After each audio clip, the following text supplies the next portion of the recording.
Introduction to fact finding. In this series, we're going to go over the value of fact finding and your ability to gather the right information to close a deal. Number one, sell and close on the right product. How many times have you been in the close? You're going back and forth. Maybe you got 3 pencils, 4 pencils, and then the buyer says something like this. Hey, did that one have the heads up display? You will negotiate sometimes on product and the buyer doesn't even know what all is there. You want to sell and close on the right product. And your ability to fact find allows you to land on the right product. And when you land on the right product, the close will come so much easier. What is your dealership's fact finding process? Do you go greeting to the computer and do fact finding? Do you do the greeting and then go to the appraisal and then do your fact finding there? You want to stick to your dealership's process. You want to make sure, though, that early on you find out exactly what the buyer's trying to accomplish. You find out exactly what inventory you have in stock that matches what they're looking for. And if you don't have exactly what they want, this is where you need to expand your inventory and come up with the plan B so you can make a deal today. Do you have a fact finding worksheet? Chances are you probably do.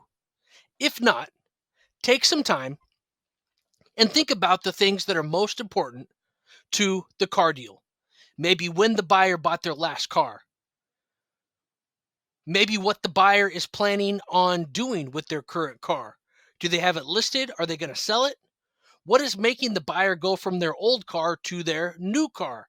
If you know exactly how the buyer purchased their last vehicle and exactly why they're thinking about getting something new, maybe they're adding something to the fleet, maybe they have a life change, it's going to make you so much more effective. When do you appraise the buyer's current vehicle? Given the choice, somebody says that I could do fact finding anywhere that I'd like, I would always pick to do it at the buyer's current vehicle. Why?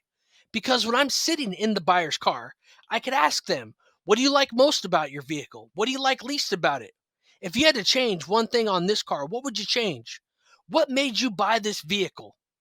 How did you buy it? Did you lease it, pay cash, finance it? What is your monthly payment right now? Did you trade in a car when you bought your last car? You could casually ask them all of these type of questions. Who drives the vehicle?